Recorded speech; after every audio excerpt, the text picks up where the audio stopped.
De ahí empezamos. ¿Ya empieza? ¿Sí? Buenas tardes. Primeramente, agradecer al comité organizador el poder estar esa tarde con ustedes. El tema que vamos a conversar es sobre el manejo de lo que viene a ser la cura avanzada en heridas crónicas. Y recordemos que heridas crónicas, la clasificación son 4 tipos, ¿verdad? Estamos hablando de las lesiones por presión, pie diabético, úlcera venosa y quemaduras. Bien, siguiente por favor. Algunos conceptos para recordar este marco que es muy importante, el por qué tenemos que tener los conocimientos.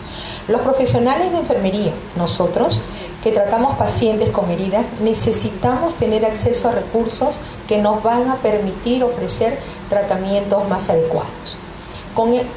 Hoy en día tenemos restricciones económicas en los presupuestos de salud de nuestras instituciones, los cuales, además del desafío de demostrar la eficacia y los responsables de los presupuestos y de los pagos, y estamos hablando hoy en día que todos los pacientes tienen derecho al SIS.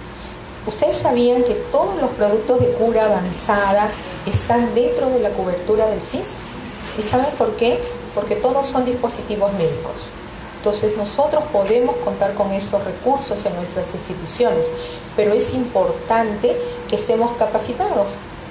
¿Por qué? Para poder hacer un uso adecuado de ellos y la sustentación. Como dice ahí, por consiguiente, tenemos que saber cómo ofrecer dicha justificación para garantizar una provisión continua que tengamos en los servicios, en fin de qué, para darle calidad de vida a nuestros pacientes. Siguiente. Bien, cuando hablamos de manejo de cura avanzada, el concepto está englobado en 4 letras. Parece muy sencillo, es lo fundamental, lo tenemos que tener, es el marco TAN. ¿Y cómo se crearon, cómo fue creada esta palabra? El responsable de ello es Vicent Falanga y el médico Gary Simbal. Son 2 médicos dermatólogos americanos que allá por la década de los 60 pensaron y dijeron, ¿qué hacen que las heridas, ¿sí? ¿Qué hace que las heridas, en base a estas 4 letras, podemos mejorarlo? Y eso es lo que nos marca el marco TIME, valga la redundancia. ¿Por qué? Porque cada letra tiene un significado y nos va a dar la pauta de cómo hacer un manejo adecuado. La T es control del tejido, I, control de la inflamación o la infección, M, control del exudado, y E es estimulación de los bordes epiteliales. Estas 4 letras nos van a dar la pauta, es decir, el camino, cómo vamos a manejar las heridas crónicas. Ojo, recordemos, estamos hablando de heridas crónicas, aquellas heridas que tienen más de 6 semanas de evolución y que su cicatrización es tórpida, no hay afrontamiento de los bordes. Para ello me va a ayudar. ¿Por qué me va a ayudar? Vamos a ver, siguiente. ¿Por qué me ayuda? Porque hablábamos de la letra T, tejido no viable. ¿Qué me va a significar ello?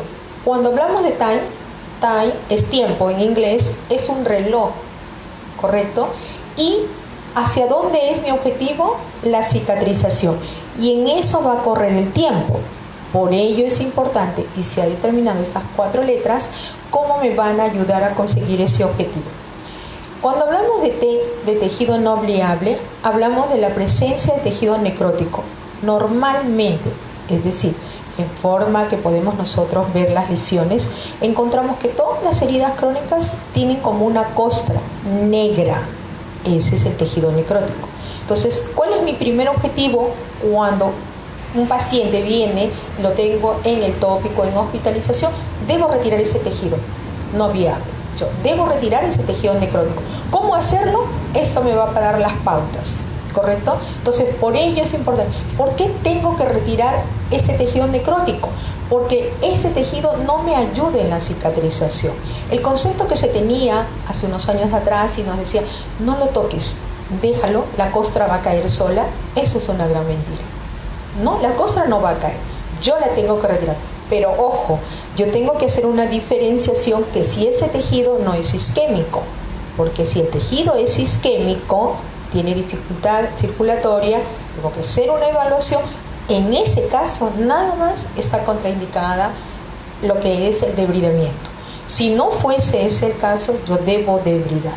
Bien, el cuidado por ello de la herida empieza con una limpieza, es decir, tenemos que retirar todos los restos orgánicos e inorgánicos. ¿Qué quiere decir? El primer paso es lavar esa herida, limpiarla y retirar ese tejido necrótico. ¿Con qué objetivo? Para favorecer la hidratación de la superficie de la herida y, lo más importante, permite visualizar esta lesión de tal manera que voy a definir qué productos voy a utilizar. ¿Para qué? Para lograr el objetivo de la cicatrización. Siguiente. Entonces, estas son las lesiones que comúnmente encontramos. Y generalmente las fotos que les voy a poner son de lesiones por presión. ¿Por qué? Porque dentro de las heridas crónicas, las cuales nosotros hoy tenemos una responsabilidad importante, son las lesiones por presión. Bien, entonces, ¿cuál es el objetivo? Cuando hablamos de la letra T, hablamos del desbridamiento, ¿correcto? Que se refiere no solo a remover el tejido necrótico, sino también al control de la carga de las células muertas, es decir, el retiro de ellas para, vuelvo a repetir, una cicatrización. Usted encuentra este tejido o encuentra este, tiene que retirarlo. No puede dejar que esto continúe en el tiempo, porque muchas veces al retirar este tejido, sobre todo, encontramos tunelizaciones. ¿Sí? Siguiente. Entonces, ¿qué nos marcan las directrices, las guías internacionales? Que para el tratamiento de las heridas tiene como objetivo preparar el hecho de la herida, ¿verdad? Y crear un ambiente óptimo para la cicatrización de esta. Por ello, para conseguir ese objetivo, el procedimiento costo-efectivo, es importante que tengamos los conocimientos de lo que es la cura avanzada. Siguiente. Entonces, ¿cuántos tipos de debridamiento tenemos? De acuerdo a la literatura, tenemos primero el debridamiento quirúrgico, el debridamiento cortante, el enzimático, el autolítico, mecánico y con larvas. Esto es lo que me dice la literatura que tenemos. Usted revisa un texto y está la definición de cada uno de ellos. Pero ¿qué es importante? Algunos tips a recordar. Cuando yo tengo que hacer debridamiento, yo puedo utilizar dos instrumentos. Utilizo la tijera y el bisturí, ¿correcto? En nuestro medio no hay un marco legal cuando uso tijera o quién usa la tijera y quién usa el bisturí. Va a estar en relación a la experiencia, a la expertise que tenga la enfermera. Y tenemos que ser muy cuidadosas, porque no es solo que yo voy a debridar quirúrgicamente, utilizar el cortante o el mecánico. ¿Por qué? Yo puedo utilizar el bisturí, pero si yo no tengo claro mis conceptos de anatomía, es decir, para hacer un clampaje, para hacer una hemostasia con una pinza, que por querer ser yo muy rápida, debrido, como vimos el tejido anterior, yo de repente sin querer ocasiono un sangrado. Y a veces eso es lo que nos pasa. Yo escuché, por ejemplo, en algunas oportunidades he hablado con algunas licenciadas. Sí, me dijeron que debride. Yo corté. Pero como tengo que curar 10 pacientes, no me puedo demorar mucho. Corto, sangrado, hago hemostasia. Le pongo más gasas. A los 20, 30 minutos viene la enfermera que está en el servicio y encuentra todo empapado. Por el apuro, por muchas responsabilidades, ese paciente está sangrando, tiene una venita que la dejó ahí. Entonces, no es el tema de que yo corto. Sí, tengo que retirar, pero para eso hoy encuentro, y la industria farmacéutica me da una facilidad, que es hacer el debridamiento autolítico, con productos que me van a ayudar a hacer algo más seguro y no ser muy agresiva con el bisturí o con la tijera. Eso es importante. Yo tengo que tener la seguridad, luego de haber debridado, que ese tejido no está sangrando, porque nadie va a hacer la hemostasia por mí. Y otro punto importante, para yo utilizar un bisturí o una tijera en un paciente para hacer debridamiento, no olviden de preguntar si el paciente está anticoagulado y qué medicación está ingiriendo, porque muchas veces preguntamos después de haber hecho el debridamiento, cuando vemos que no para el sangrado, y de repente nos dice, sí, toma aspirina, toma warfarina, y ya no podemos hacer nada. Entonces, es importante para hacer este primer paso conocer bien al paciente que estamos manejando. Siguiente. Entonces, la industria, como les decía, me ofrece productos y a ellos se les llama, más adelante vamos a ver la clasificación, se les llaman hidrogeles. ¿Qué me ofrecen los hidrogeles? Me ofrecen, están en una gran cantidad de agua y lo que van a hacer en el tejido es saturarlo de agua con los diferentes componentes que cada uno contenga, y lo que va a hacer es, como dice aquí, va a haber una rehidratación, ¿sí? Va a rehidratar, va a ayudar a debridar de tal manera que va a remover ese tejido, ese exceso que tiene, y va a poder mantener la integridad de los tejidos frágiles. Ese es el objetivo. La industria me ofrece, si yo conozco bien el debridante, voy a saber cuándo usarlo, cómo usarlo, y el resultado que voy a ver es, efectivamente, voy a poder hacer un debridamiento autolítico. Siguiente. La segunda letra, I de infección o inflamación. Pero ojo, no es que yo haga como está el orden de las sillas aquí. Es la silla 1, la 2, la 3, la 4. Yo puedo curar con el marco Time en forma horizontal con las 4 letras. No hay un orden. Están en un orden para conocerlas. Pero yo puedo hacer al mismo tiempo debridar y al mismo tiempo hacer el diagnóstico. ¿En qué me ayuda la letra I? Que yo debo definir y determinar si esa herida está infectada o está inflamada. ¿Y para qué me sirve esta definición? Para poder usar los productos adecuados. Cuando hablamos que las heridas presentan, sobre todo las heridas crónicas, presentan un alto nivel de colonización, ¿sí?, de organismos, de bacterias u hongos, y esto debido a diferentes factores. ¿Cuáles son? El más importante, el tiempo. Hablábamos de que estas heridas son que tienen aproximadamente más de un mes de evolución. Entonces, casi la mayoría de ellas se consideran infectadas, pero no todas son infectadas. ¿Ok? ¿Qué es lo que ocasiona? Retrasa la cicatrización, aunque no existan signos de infección. Por ello, yo debo descartar. ¿Cómo descarto si esa herida está infectada? Si hay rubor, si hay calor, si hay olor, ¿correcto? El tratamiento es agresivo con agentes antimicrobianos más debridantes. Tenemos una serie de factores que van a alterar el equilibrio, ¿sí?, que desde esa carga bacteriana, la cual impide la regeneración celular. Siguiente. Entonces, podemos estar frente a una lesión por presión como ella. ¿Y cuál es el objetivo? Mantener el equilibrio bacteriano. Y cuando hablamos de infección, ya hablamos de un término. Cuando hablamos de tejido no viable, hablamos de debridamiento. Cuando hablamos de infección, hablamos de biofilm.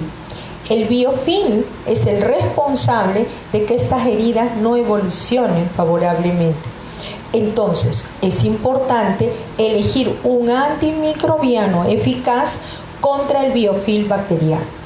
Bien, ¿qué sucede? El estado de reposo de algunas bacterias en los biofilms va a reducir la efectividad de los antibióticos. Esto quiere decir que en algunas oportunidades no es que el paciente ya está con cobertura sistémica, pero vemos que la lesión no actúa, es que necesita tópicamente un antimicrobiano que actúe sobre el biofilm. ¿Ok? ¿Qué es lo que puede utilizar? Hoy los estudios de investigación han determinado que la plata nanocristalina es la que ayuda en menor tiempo a reducir la carga bacteriana y va a evitar la formación de nuevo biofilm bacteriano. Siguiente. Entonces, ¿por qué es importante controlarla? Cuando hablamos de infección e inflamación, también podemos ver estos casos en una herida aguda. Herida aguda, una herida que tiene menos de 4 semanas de evolución. ¿Esto qué quiere decir? No solo cuando hablamos de herida crónica, recuerda, iniciamos hablando lesión por presión, pie diabético, úlcera venosa, quemaduras. Pero las heridas quirúrgicas, que son heridas agudas, también se pueden convertir en heridas crónicas. ¿Por qué? Porque estamos hablando, por ejemplo, una herida ginecológica, una herida por ejemplo, una paciente que le han hecho una laparotomía, una paciente de apendicitis, puede complicarse esa lesión y puede también tener este problema de que no va a haber una buena evolución y yo necesito utilizar apósitos. Cuando hablo de herida crónica con infección persistente, produce un influjo crónico que se proliferan aquí los neutrófilos al sitio de la lesión. ¿Ok? Siguiente. Entonces, ¿cuándo yo debo de utilizar estos apósitos antimicrobianos? Tengo que determinar bien en qué etapa. La primera parte es la evolución, hay una contaminación. Aquí los apósitos antimicrobianos no están indicados, ojo con ello, ni en la contaminación ni en la colonización. ¿Cuándo yo ya debo empezar? Cuando hay una infección localizada. Muchas veces se hace un uso inadecuado y eso aumenta los costos en el tratamiento de las heridas crónicas. Bien, si yo ya tengo una infección diseminada o una infección sistémica, utilizaré el apósito más cobertura sistémica en el paciente. Siguiente. Bien, entonces estábamos hablando de lo que es el biofilm bacteriano. ¿Qué es el biofilm bacteriano? En pocas palabras, es una red de polisacáridos que se forma como una malla sobre el lecho de la herida, impidiendo de que se puedan regenerar las células. ¿Y qué se forman en esa malla? Ahí se aglomeran las bacterias. Recordemos que nosotros en la piel tenemos muchos gérmenes oportunistas. Entonces, estos gérmenes oportunistas ante las lesiones se vuelven patógenos. Entonces, viene y se desencadena todo el proceso que vamos a ver en un momento. Siguiente. Entonces, ¿cómo se produce el biofilm? Primero hay una propagación o una causa, ¿sí? El biofilm, como yo les mencionaba, se forma en todas las lesiones. Al inicio es una barrera protectora que ayuda, pero ¿dónde viene el problema? Cuando van pasando los días. Entonces, este biofilm se convierte en un biofilm maduro, ocasionando una contaminación, ¿sí? Luego hay una colonización y esta va a ser el desarrollo de lo que viene a ser el biofilm maduro. Y esa herida es muy probable que ya esté contaminada y luego pueda infectarse. Esa es la secuencia, el ciclo de biofilm y se forma y está representado por hongos.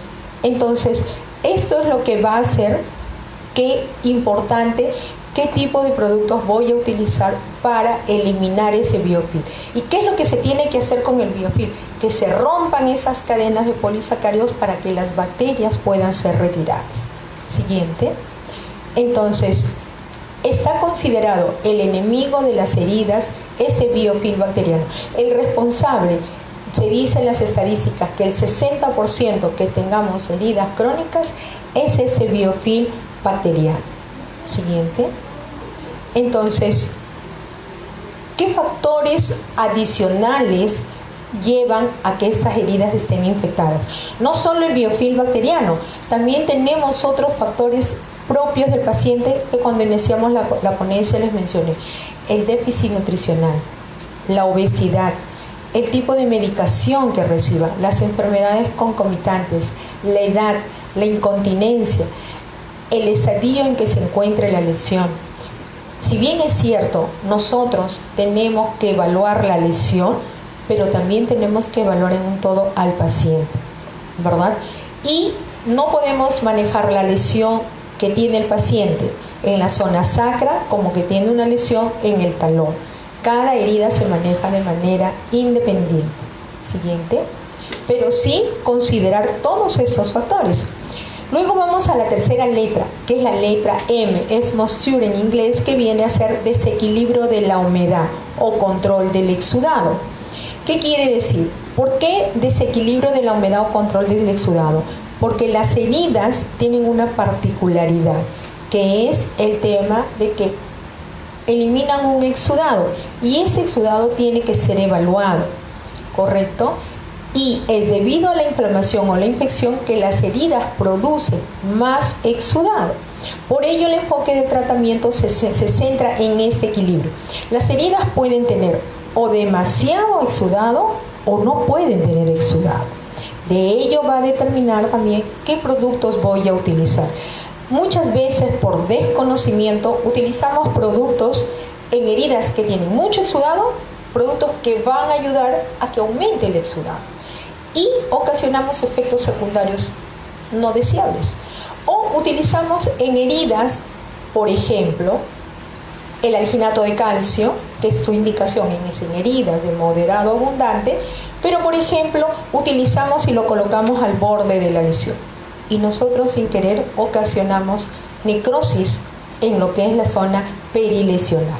Bien, entonces es importante por ello que este exudado sea valorado. ¿Por qué? Porque este exudado, este exceso de humedad va a bloquear la proliferación celular y la angiónesis.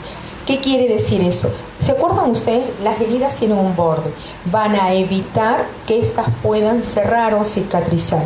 Por ello es importante que el exceso de exudado, tengamos en claro, va asociado al incremento de la carga bacteriana, al aumento del edema y al retraso de la cicatrización. Siguiente. Bien. Siguiente. Entonces, ¿cuál es la fisiopatología? Hay una desecación del lecho de la herida, la cual dificulta la migración celular, mientras que el exceso de fluidos causa maceración en los bordes. Y esto es importante, no solo curar aquí, sino también los bordes. Y cuando se habla de los bordes, se habla aproximadamente 3 centímetros el perímetro. ¿Por qué? Porque aquí también hay carga bacteriana. Recuerden que los apósitos que han sido retirados han dejado aquí y ellos también tenemos que hacer una buena limpieza. Bien, el exudado entonces, ¿qué genera? Disminuye o bloquea la proliferación celular, ¿ok? Y va a retrasar, como mencionábamos, la cicatrización. Siguiente. ¿Cuál es el objetivo entonces para tratar? Estábamos hablando el uso correcto de los apósitos y qué tenemos que considerar para elegir el apósito para controlar es que estos tengan una buena absorción, retención, una tasa de transmisión de vapor, comodidad para el paciente, minimizar fugas y en algunas oportunidades no solo utilizar los apósitos de plata, sino también terapia de presión negativa. Siguiente. Entonces, ¿qué debemos recordar aquí en este momento? Lo que es el proceso de cicatrización. Es importante nosotras como enfermeras especialistas que sepamos. ¿Por qué? Porque a veces nos preguntan y nosotros decimos, no sé, ¿en qué parte, en qué estadio está la herida? ¿Cómo está evolucionando? Bien, mal. A veces contestamos. Es importante que en las heridas crónicas no tienen estadios temporales definidos para la cicatrización. Recordemos, y no logran superar las fases de forma consecutiva. Por ejemplo, en las úlceras de pie diabético se estanca en la fase proliferativa. ¿Por qué? Porque hay un retraso en el metabolismo de ciertas proteínas y lo que va a afectar la acumulación y la remodelación del tejido. Y en eso vemos en los pies, ¿recuerdan cómo son las lesiones? Otro punto, en las úlceras venosas y en las lesiones por presión, los fibroblastos, ¿sí? ¿Se acuerdan dónde están los fibroblastos? ¿Se acuerdan de las 3 capas de la piel? La epidermis, la dermis y la hipodermis, ¿verdad? En la segunda capa de la piel tenemos los fibroblastos y ¿qué va a pasar aquí? Muestran una disminución de la capacidad de proliferación que está correlacionado con la incapacidad de cicatrización y una respuesta reducida al factor de crecimiento derivado de las plaquetas. Siguiente, por favor. Entonces, 3 etapas importantes en el proceso de cicatrización. Primero, la fase inflamatoria. Cuando hay la injuria, ¿ok? Tenemos una serie de células que se van a activar. Luego tenemos la fase proliferativa y aquí hay regeneración, ¿correcto? Y actúan aquí los fibroblastos, la matriz. ¿Y por qué es importante estas 2 fases? Si recuerdan, les hablaba también. Nosotros cuando manejamos las heridas no solo hacen los apósitos, también es el estado nutricional del paciente. Por ello es importante que nosotros trabajemos con una nutricionista para poder determinar qué tipo de aportes necesita para ayudar en la regeneración. Y por último tenemos la fase de remodelación o maduración, ¿correcto? Que va a ayudar, que aquí podemos decir nosotros que la herida ya cerró y esa herida con éxito o la podemos tener nosotras dentro de nuestra experiencia clínica, que fue un éxito el manejo. Siguiente. Bien, y para ello la industria farmacéutica nos ofrece diferentes productos, tanto apósitos de espumas hidrofílicas, nos ofrecen hidrogeles, alginato de calcio, hidrocoloides, utilizarlos correctamente. ¿Y qué tengo que tomar en cuenta por la letra M del desequilibrio de la humedad? Cuando utilizo, si el exudado es de moderado a alto o si el exudado es de bajo a escaso. Siguiente. Bien, por último la letra E. La letra E son los bordes epiteliales y con ello, miren ustedes, estamos cerca a la cicatrización. ¿Cuál es el objetivo? Restablecer el epitelio y la funcionabilidad de la piel dañada. Para ello, la cicatrización eficaz precisa el restablecimiento de un epitelio intacto y, como les mencionaba, recuperar la funcionabilidad. ¿Qué es importante aquí recordar? Siguiente, por favor. ¿Sí? Que los bordes de la herida siempre tienen que estar libres de tejido desvitalizado. Cuando limpiamos el hecho de la herida, les mencionaba, no solo centrarnos en la herida, sino los bordes. Para ello vamos a ver en un minuto qué productos podemos utilizar. Pero debemos adoptar medidas que favorezcan la formación también del tejido de granulación y epitelización en los bordes. Recordemos que las heridas cierran de afuera hacia adentro, no de adentro hacia afuera. Correcto, es de afuera hacia adentro. Los bordes tienen que estar intactos. Tengo que hacer que la herida llene, valga el término, y que cierre y se vayan afrontando. Si yo observo de que la herida tiene unos bordes como unas cuencas que van hacia adentro, yo tengo que debridar, hacer un alto y nuevamente utilizar mi marco time y tengo que debridar ese borde para ayudar a que esta... Porque ¿qué voy a tener como consecuencia? Lo que voy a ocasionar es lo que se llama una hipergranulación. Y usted va a ver una montaña de células, ¿verdad? Que lo que va a tener que hacer también ahí es debridar. No le queda otra opción, ¿correcto? Entonces es importante por eso el manejo, el uso. ¿Y esto por qué sucede? No es la responsabilidad del apósito. Siempre lo menciono. No existe apósito malo. Lo que existe es desconocimiento de nosotros en el uso correcto de ellos. Bien, por eso dice aquí, tenemos varios productos para el cuidado de la piel y los tenemos que tener en cuenta cuáles son sus indicaciones y cuáles son sus contraindicaciones. ¿Sí? Bien, entonces, ¿cuál es el objetivo? Es reevaluar la causa, considerar el tratamiento actual y o valorar el uso de una tecnología. El cierre, por ejemplo, en algunas oportunidades aquí también tengo que considerar el manejo correcto de la terapia de presión negativa. Siguiente. Entonces, ¿qué es el avance de los bordes de la herida? Es la forma de saber si está progresando de manera adecuada. ¿Qué me va a dar a mí como un indicio de que estoy haciendo lo correcto? Si este borde van creciendo las células y se van afrontando y usted va viendo aquí que este perímetro va disminuyendo. Es lo que me va a marcar.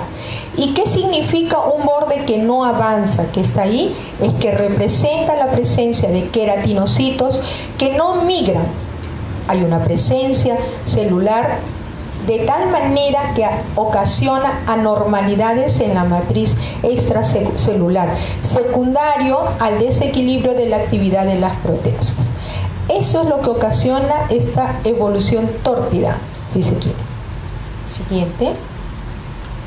Entonces, ¿qué recomendaciones debemos de tomar en cuenta cuando manejamos las lesiones? Primero, ver la profundidad de la lesión. ¿Cómo voy a medir la profundidad? Con un hisopo estéril, introduzco y con ello luego mido, porque no puedo medir con 1 centímetro la profundidad. Pero tengo que saber cuantitativamente el valor. No puedo manejar una herida crónica a mi ojo, ¿no? Porque para mí grande puede ser esto, pero para mi colega esto es pequeño. Entonces, para saber realmente cómo evoluciona, se tiene que manejar en centímetros, milímetros el tamaño. Bien, y debemos tomar fotos a las lesiones. Bien, luego igualmente tengo que medir la extensión de la herida, identificar la localización. ¿Cuánto de tejido esfacelado necrótico tiene? ¿Qué cantidad de exudado? ¿Y cómo mido la cantidad de exudado? Si humedece el apósito primario, el apósito secundario, las sábanas, ¿ok? Calidad del exudado. Muchas veces cuando curamos, retiramos las gasas y ¡plum!, van al tacho. Pero alto, stop. Esas gasas, esos apósitos hablan. Siempre les digo, las heridas hablan. Ellas conversan con nosotros, pero nosotros tenemos que entender su diálogo. ¿Cómo? Yo tengo que oler, tengo que mirar cómo está la calidad del exudado. Ello me va a marcar qué apósito yo tengo que cambiar o qué apósito debo continuar. ¿Qué cantidad de tejido de granulación tiene ese lecho de la herida? ¿Cómo está la zona adicional? Si hay edema. Y algo importante, el dolor, que muchas veces no lo tomamos en cuenta. Debemos de valorar la escala de EVA en el paciente. Y lo dicen los libros. Debemos de colocar analgesia para hacer la cura. Si bien es cierto, al paciente se le pide colaboración, pero el momento de la cura no tiene por qué ser una vivencia traumática. Es decir, que el paciente nos vea, ya viene la señorita que me va a curar y me va a producir dolor. No necesariamente. Por ello, yo debo trabajar con un médico y debo de ver qué analgesia debe recibir ese paciente. ¿Cuánto tiempo antes? Mínimo 30 minutos. ¿Para qué? Para que ese momento, si ya de por sí, imaginen ustedes un paciente postrado que de repente no está conectado, pero sí da signos de dolor. ¿Cómo? Se queja. Y se imaginan al paciente, al familiar al costado mirándolo. Entonces, el hecho que el paciente no se pueda comunicar de forma verbal con nosotros no significa que no podamos evidenciar el dolor en él. Entonces, tenemos que considerar y tomar en cuenta que ese paciente tiene dolor. Otro punto importante es valorar también el olor. El olor que les mencionaba cuando evaluamos la calidad del exudado y la presencia de bolsillos y túneles en las lesiones, que muchas veces tampoco las consideramos y eso es lo que hace que las heridas retrasen su cicatrización. Siguiente. Bien, entonces, estos son los principales problemas que tiene. Aquí estamos resumiendo el marco TIME. ¿Qué veo con la T? Tejido necrótico o fibril, que es lo que tengo que retirar. La letra I, infección, la presencia de biofil bacteriano. La letra M, que es el exudado, ¿ok? Y la letra E, que son los bordes. Siguiente. Entonces, ¿qué tengo para ello? Hacer las curas.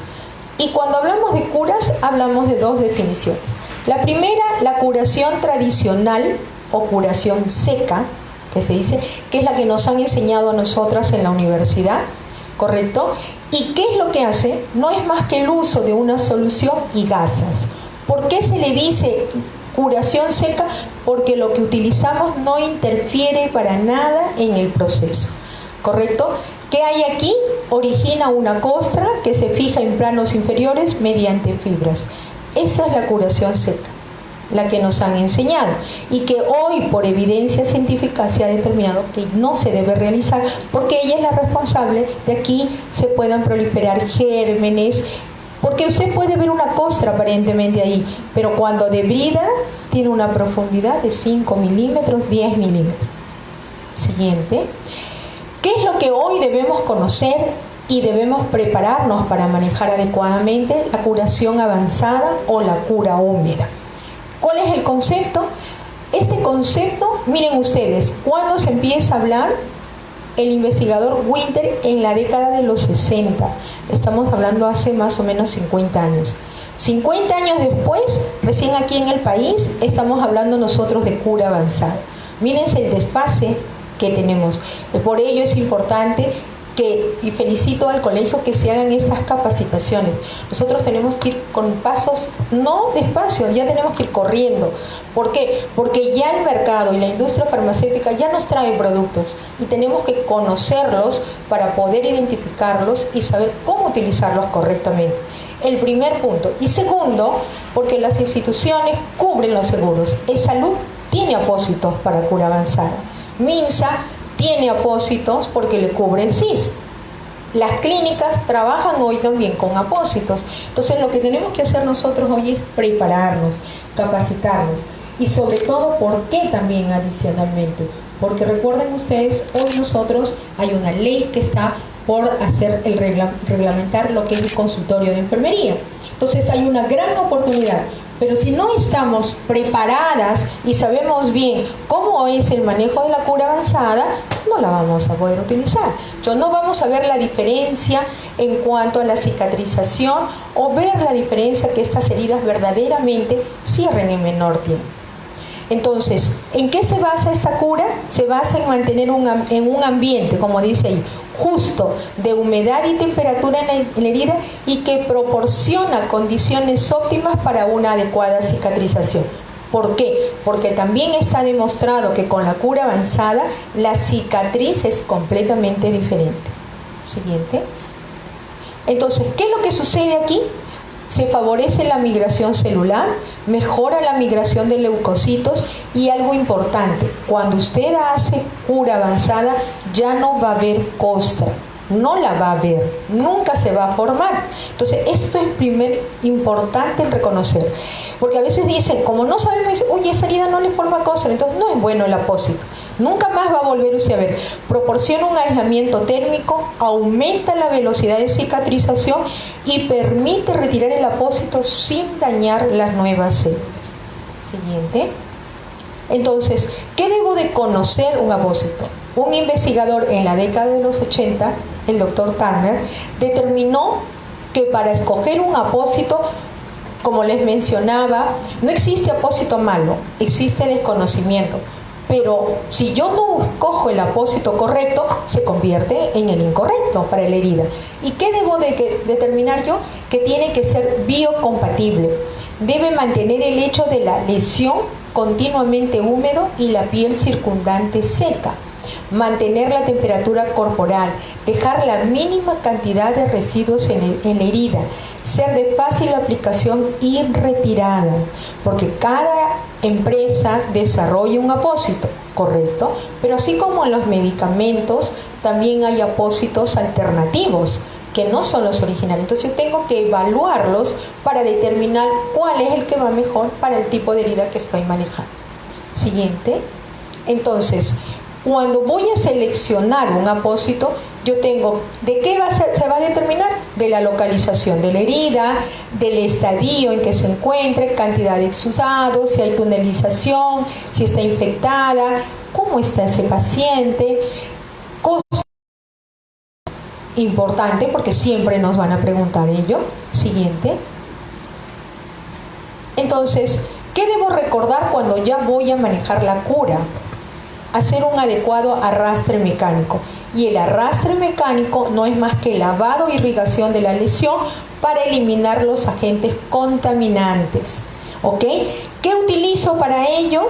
para hacer un arrastre, utilizo, la literatura dice, puede usar solución fisiológica, lactato de Ringer o agua bidestilada. Lo ideal sería utilizar lactato de Ringer, pero es más costoso. Por ello, los consensos mundiales han determinado que es la solución fisiológica, el cloruro de sodio, que debemos utilizar. Que es importante también recordar en cuanto al cloruro, que tiene que ser a una distancia determinada. Siguiente. ¿Qué es importante? Hoy la industria nos da diferentes tamaños.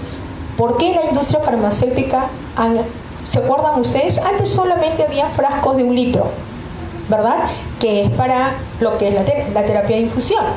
Pero hasta para la terapia de infusión a veces botábamos, ¿no, verdad? Teníamos que sacar con jeringa, pasar a otro frasco. Hoy la industria me da frascos de 100, de 250, de 500 y de 1000. Dependiendo del tamaño de la lesión, yo debo de utilizar el frasco. Está determinado por estudios microbiológicos que no se debe guardar el frasco. A veces nosotros creemos, abro un frasco de 1000 y solo tengo un paciente para curar. Y ese frasco queda para mañana. ¿Y lo bota? No lo bota, lo sigue guardando para el tercer día. ¿Correcto? Y cuando va a curar, no pide, exigen que tenga guantes estériles, necesito gasas estériles, ¿verdad? Necesito mi indumentaria estéril. Y yo les pregunto, ¿para qué todo estéril si este frasco de cloruro ya tiene más de 24 horas abierto? ¿Sí? Les dejo ahí una reflexión. Entonces, yo debo de solicitar el frasco de cloruro de acuerdo al tamaño de la herida que tenga uno y al número de pacientes. ¿Por qué? Sí, utilizaré un frasco de 1 litro si tengo varios pacientes para curar, ¿verdad? ¿Por qué? Porque el frasco no debe entrar en contacto con el paciente. Debe estar en una distancia mayor a 15 centímetros, ¿correcto? Y hoy se habla mucho de las presiones, el rol que juega la presión del frasco de cloruro, la irrigación sobre la herida, porque también de ello va a determinar la regeneración celular. Dice la literatura que debe ser 4 kilogramos por centímetro cuadrado. No debo de excederme de ello. ¿Por qué? Porque si yo abro, ustedes han visto a veces, el médico dice, agarran el frasco, le rompen la tapa y cae como si viera de la cañería, ¿no? Le cae. Ustedes ¿saben cómo van a medir y evaluar? Todos nos bañamos en las mañanas, ¿no es cierto? Ustedes sienten la ducha, ¿verdad? Cuando el agua uno se baña en el campo con una manguera, ¿sí? La presión que hace cuando nosotros que tenemos piel intacta. Y cuando usamos una ducha muy bonita, española, muy irrigada, esa suavidad es lo mismo que pasa en las heridas. Entonces, no debe ser agresiva el chorro del cloruro que cae sobre la lesión, porque ello también determina el tema de lo que es la cicatrización, la regeneración celular. Siguiente. Bien, luego tenemos otros productos que van a ayudar a disminuir la carga bacteriana, ¿correcto? Que la industria farmacéutica nos ofrece y que está dentro de las guías y los estándares para disminuir carga bacteriana. Siguiente. Tenemos la clorhexidina también, que lo tenemos nosotros en las instituciones. Bien, y lo que hace básicamente es, en el caso de la clorhexidina tenemos que utilizarlo correctamente. ¿Por qué? Porque es un muy buen producto, pero si lo sé usar correctamente. Porque si yo uso todos los días, ocasiona desecación celular, no hay una regeneración. La clorhexidina se debe utilizar solo una vez a la semana, es importante recordarlo, y donde usted va a poder evidenciar, porque está determinado que es citotóxica para tejido de granulación. ¿Y dónde lo ve usted citotóxico? En sus manos.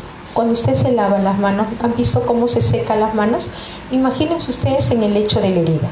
Eso es lo que pasa. Siguiente. Luego, la industria farmacéutica también me da productos para disminuir la carga bacteriana, que estábamos hablando del biofil.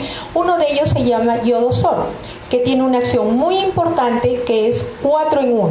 ¿Qué es lo que me va a hacer?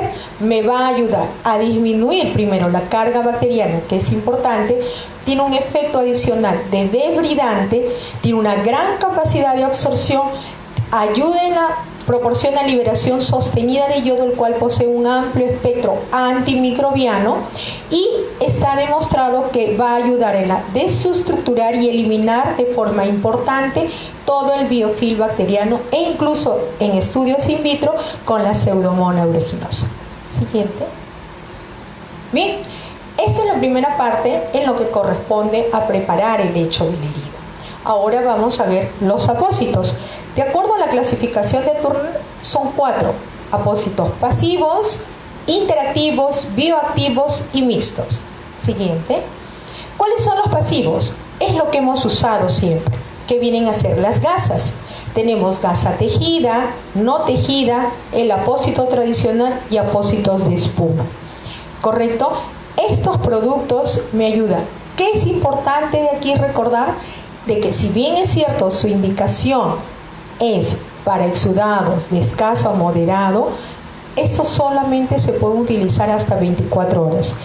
Y en algunas oportunidades, dependiendo el tipo de la herida, cuando utilizo para la curación tradicional, yo debo de curar por ello cada 12 o cada 8 horas.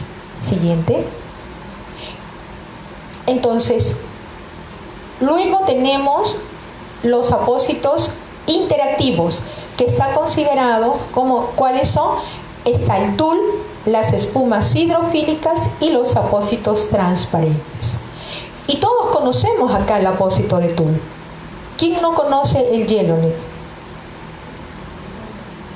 ¿Alguien no lo conoce? Sí, ¿no? Todos lo conocen. ¿Y ustedes sabían que el usar el Yellowknife ya está haciendo cura avanzada? Es importante tomar en cuenta. Pero, ¿dónde tengo que tener claro? La frecuencia del cambio. ¿Y cuál es la indicación? El tul yo lo utilizo para epitelización y granulación. Dependiendo si es sintético, utilizo 3 días, si es petrolato natural, 3 días, y si es de silicona puedo llegar a utilizar hasta 7 días. Los apósitos de espuma hidrofílica, dependiendo la cantidad de exudado, puedo utilizarlo de 3 a 7 días. Y los apósitos transparentes, los que nos ayudan a fijar los catéteres, también es un apósito para cura avanzada. Y va a depender si lo utilizo cada 3 días o cada 7 días. Siguiente. Por ejemplo, los apósitos de malla impregnados, ¿qué es importante reconocer de ellos? Que vienen con vaselina, polímeros de hidrocoloide, o también en algunos casos vienen asociados con plata. ¿Cuándo los voy a utilizar? En lesiones superficiales, en fases de epitelización, o en lesiones erosivas como quemaduras superficiales o en zonas donantes. ¿Qué es importante recordar aquí? Este apósito siempre es apósito primario. Ojo, cuando uno hace curación avanzada, utiliza 2 términos: apósito primario y apósito secundario. El apósito primario es el que va en contacto con la lesión y el secundario es el que va encima del primario. En este caso, los apósitos de malla siempre son primarios. Siguiente. Como por ejemplo, les hablaba de la más conocida, la gasa parafinada Yellowknife. Siguiente. Entre los apósitos de film transparente tenemos también que es una lámina transparente y se utiliza en lesiones superficiales en fase de epitelización o como apósito secundario también. Siguiente. Los apósitos bioactivos. ¿Qué son los apósitos bioactivos? Poseen una característica de interactuar con la herida, con el lecho. Estos están diseñados para mantener humedad fisiológica en la herida y son los que más se utilizan. Tenemos los hidrocoloides, los hidrogeles y los alginatos. ¿Qué es importante recordar de ellos? Su composición. Los hidrocoloides son carboximetilcelulosa más pectina y gelatina. Tienen indicaciones muy puntuales y tenemos que saber reconocerlas. Dependiendo de la indicación, el tiempo máximo de permanencia en la lesión. Los hidrocoloides son muy buenos. Si bien es cierto, es uno de los primeros apósitos que se empezó a trabajar por allá por la década de los 70, ¿verdad? Pero si usted no lo usa correctamente, le ocasiona efectos secundarios, como por ejemplo, la herida se le infecta. ¿Por qué? Porque tiene carboxilmetilcelulosa. Usted va a hidratar y los gérmenes se van a proliferar, ¿correcto? Entonces, si yo voy a utilizar un hidrocoloide para debridar, no más de 72 horas. Si yo voy a utilizar con la herida limpia y está en granulación, sí puedo dejarlo hasta 7 días. Pero no puedo utilizarlo, por ejemplo, si yo quiero, la herida está con mucho exudado y quiero que me ayude, digo, me va a ayudar a debridar y lo dejo 5 días. Usted viene a los 5 días y esa herida ya tiene mal olor. Otro punto importante de los hidrocoloides es que existe el hidrocoloide grueso y el hidrocoloide delgado. Cuando se habla de proteger, es el hidrocoloide delgado, no el grueso.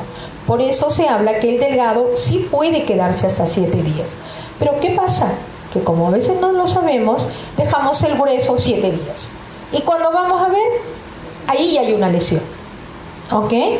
Los hidrogeles no son, como les mencionaba, más que agua, propilenglicol, un agente absorbente, y van a favorecer la cicatrización y el debridamiento autolítico. ¿Cuánto tiempo máximo se debe quedar? 3 días, dependiendo la casa comercial. Pero esas son las pautas generales. ¿Y qué va a ser diferente un hidrogel del otro? La cantidad de propilenglicol que tenga. Ustedes van a poder evidenciarlo. Luego está el alginato de calcio, que es para absorber el exudado y que también debe quedarse no más de 3 días o de acuerdo a la indicación de la casa comercial. Siguiente. Entonces, tenemos que los hidrocoloides, ya lo hemos hablado, tenemos que, ¿cómo evidenciamos su cambio también? De acuerdo a la saturación que tenga el apósito. Cada casa comercial, la capa de poliuretano difiere, hay una diferencia. No quiere decir ustedes, pues, pero yo he visto varios apósitos de hidrocoloides. ¿Cuál es el verdadero?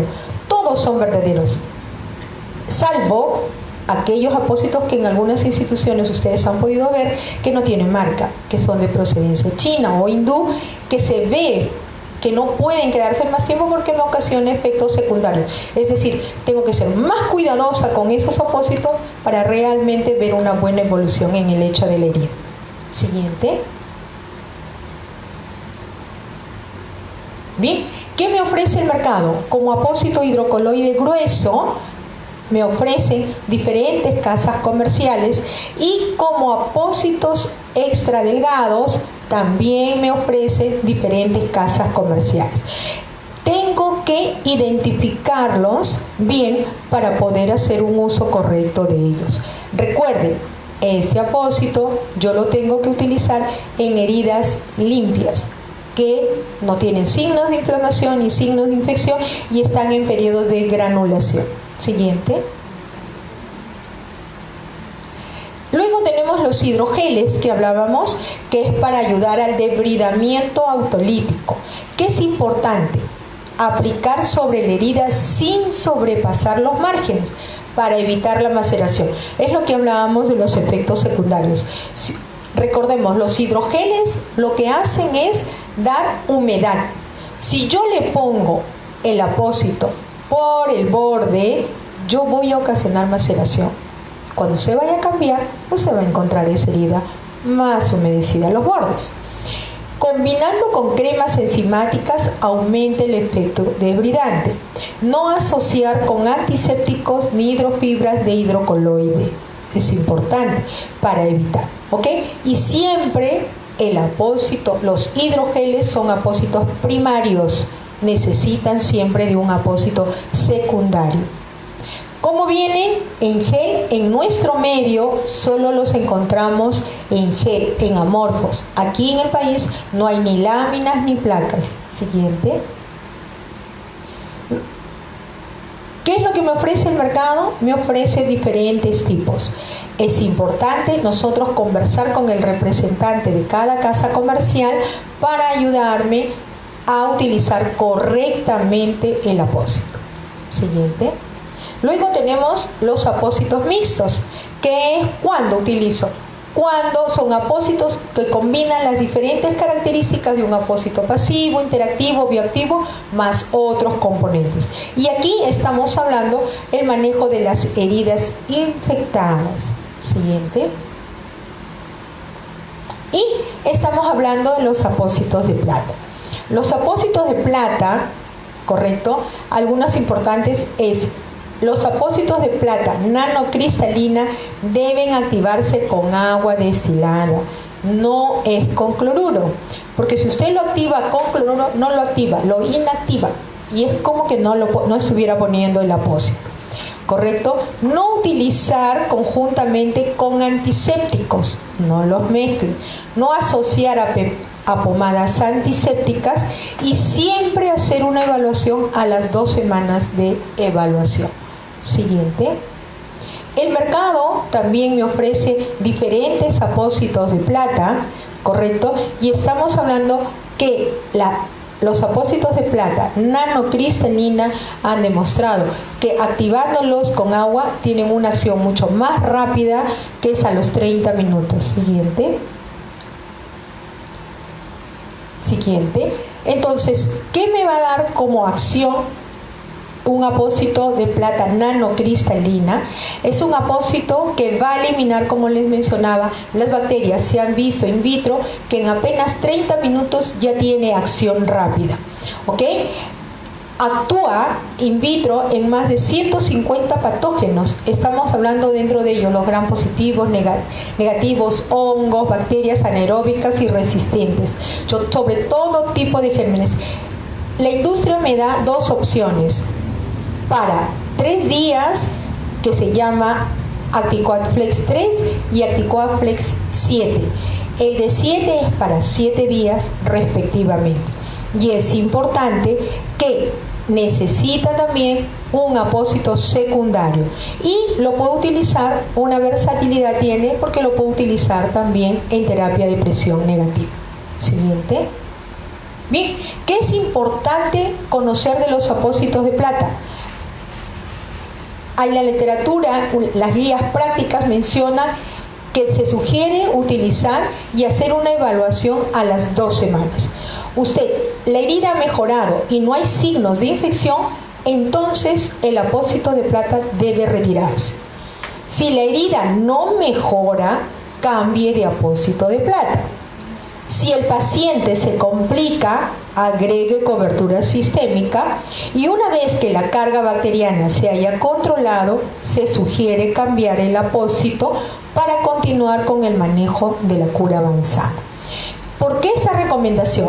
Porque a veces nosotros usamos los apósitos de plata y lo usamos por meses. Los apósitos de plata tienen que ser utilizados con cautela. 2 semanas lo dicen las guías, ¿correcto? Ahora, si yo utilicé un apósito de plata y no fue bien a las 2 semanas, no significa que ese apósito de plata sea malo. Lo que sucede es que ese apósito de plata para esa herida no va, y usted rota de apósito. Es por ello que usted en su institución no puede trabajar con un apósito de plata. Usted debe trabajar mínimo con 2 o 3, porque cada herida tiene una particularidad y necesita un tipo de apósito. Siguiente. Luego tenemos otros productos, como los productos de barrera o de protección, ¿sí? Que es importante, que sirven para mantener la integridad de la piel, la lesión perilesional. Siguiente. Algo importante: estos productos protectores no se aplican dentro del lecho de la herida, se aplican en el borde de la herida, y son productos conocidos como protectores cutáneos, que a base de silicona van a ayudar a que todo el perímetro de la herida no entre en contacto el exudado. Siguiente.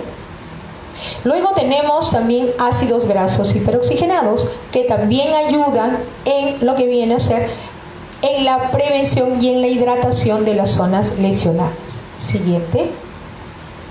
Bien, para terminar, siguiente, tenemos unos casos clínicos importantes, y con todo ello, lo que yo he hablado casi más de 30 minutos, ahora yo les pido a ustedes que quien desea pueda participar, ¿sí? Nosotros vamos a poder ver ese tipo de lesiones. Siguiente.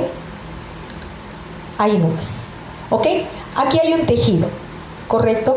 ¿Qué debemos utilizar para poder hacer un debridamiento autolítico? ¿Quién levantó la mano? A ver, ¿quién se anima a hablar? ¿Qué deberíamos utilizar? Y ahí nos ayuda, ¿no? Dice debridamiento autolítico. ¿Qué debemos utilizar? ¿Ah? ¿Cómo dijo? El hidrógeno. Correcto, sin miedo. Hidrogel, ¿sí? ¿Y qué más? ¿Hidrocoloide? No, a ver, ¿qué? ¿Se acuerdan? Yo les hablé de habían unos apósitos rosaditos. ¿Qué eran? No, no es parche rosa. Tienen otro nombre. ¿Se acuerdan cuando les hablé de los apósitos? Siguiente. Estamos... Uy, qué pena, no ayuda mucho aquí. Estamos hablando, miren ustedes, de los hidrogeles y los apósitos de espuma hidrofílica, que van a ayudar, que son apósitos anatómicos que ayudan a disminuir la presión en estas zonas. ¿Ok? Siguiente. Aquí, otro caso, para lo que es el manejo de una lesión crónica con biofilm. ¿Qué debemos utilizar? Miren, no les pido marca, les estoy pidiendo solo los rasgos generales.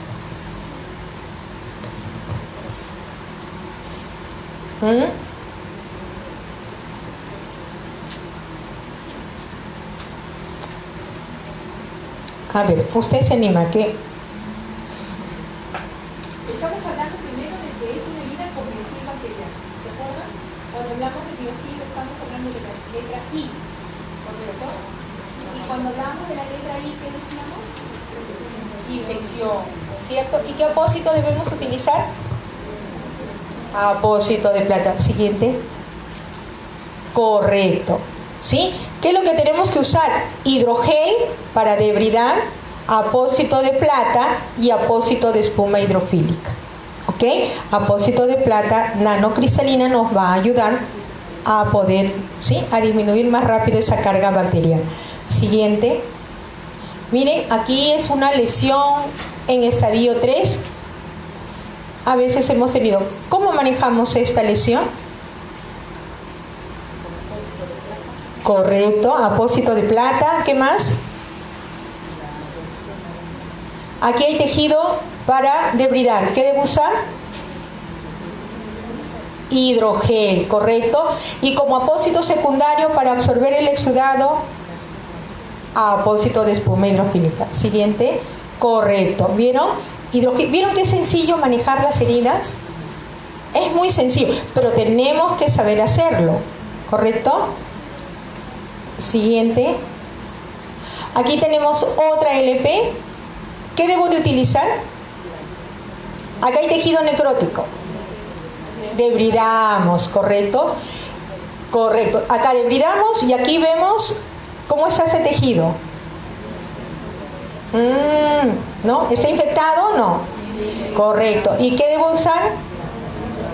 Plata nanocristalina, ¿no es cierto? Ya, utilizo plata nanocristalina. ¿Y qué más utilizo? Ya usé hidrogel, nanocristalina. ¿Y con qué cubro? Apósito de espuma hidrofílica. Siguiente. Miren, y acá se quedó. Acá hay tunelización. ¿Qué debo de usar? Alginato de calcio. Mecha, correcto. Siguiente. ¿Ya? Otro caso, miren ustedes, este es un pie diabético, ¿sí? Este es tejido necrótico. ¿Qué debo usar? Debridamiento autolítico. Aquí hay, esta herida está infectada. ¿Qué debo usar? Plata nanocristalina, correcto. ¿Y este qué apósito es? De espuma hidrofílica. Siguiente. Miren. ¿Ok? Entonces yo con ello voy a ayudar a que las heridas puedan verdaderamente cerrar. Siguiente. Igual aquí. ¿Vieron? Los pasos son más o menos similares. Uso un hidrogel, utilizo plata nanocristalina y apósito de espuma hidrofílica. Siguiente. Bien, para terminar, recordemos, hoy es nuestra responsabilidad el tema de las lesiones por presión. Y de acuerdo al Decreto Supremo 031 de la Ley Subsalud, sanciona con una amonestación por escrita o con una multa hasta 100 UITs. ¿Sí? Recordemos ello. Dentro de las infracciones en el anexo 3B referidas a la seguridad del paciente, está considerada como una infracción leve. Siguiente.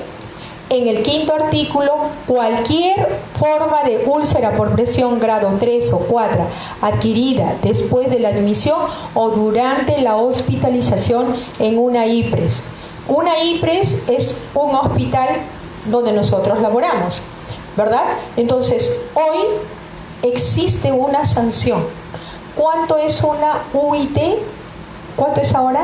¿4.000? ¿4.000 cuánto? 4.000, me parece 4.300. Multipliquen por 100, esa es la multa que tendríamos que pagar. Hoy, los familiares, nosotros, si tuviéramos algún familiar querido y en la institución el paciente debuta con una lesión por presión, hoy usted puede hacer su queja y el personal será sancionado.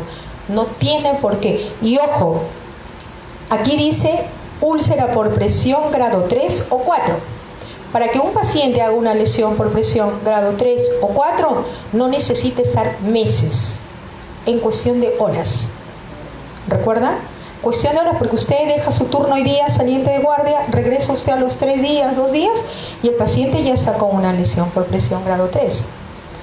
¿Ok? Recordemos ello. Por eso es importante tener las guías, los protocolos y utilizar correctamente. Si por A o B el paciente presentara una lesión grado 1, grado 2, usted todavía puede detenerlo. Hacer todas las medidas, cuenta con los productos para que estas heridas puedan cerrar. Siguiente. Bien. Entonces, es importante que toda persona, que debemos tener en cuenta, puede desarrollar una LPPP, pero son principalmente quienes, las personas mayores, que no se movilizan, paralizados, desnutridos, quienes tienen el mayor riesgo. Las escalas de evaluación son la base de cualquier programa de prevención. Las escalas más ampliamente utilizadas son las de Norton o la de Brade, y estos miden la ausencia del riesgo. Entre más alto el puntaje, el riesgo es menor. Pero recordemos, las escalas no son subtítulos de razones clínicas. Eso es el criterio de nosotras. Por eso es importante tomar las medidas preventivas. Si el paciente, lo más importante es evitar que el paciente debute. Por eso cuando ingresa el paciente por emergencia o por sala o de frente a cuidados, hay que movilizarlo. Hacer las movilizaciones para evitar todo ese tema de la cura. Y si por A o B el paciente debuta y ya tiene, puede usted, ¿con qué? Con apósitos de espumas hidrofílicas, puede usted disminuir la presión. Utilizar, por ejemplo, para evitar las dermatitis asociadas a incontinencia, utilice películas protectoras. Siguiente. Bien. En la parte posterior estamos de la compañía. Hay esos tarjetones que la empresa ha diseñado que les va a ayudar bastante en el manejo de lo que hablamos, el marco TIME, y ayudarles qué tipo de productos van a utilizar de acuerdo a la presentación o qué tipo de características tiene este lecho de ley. Bien, muchísimas gracias.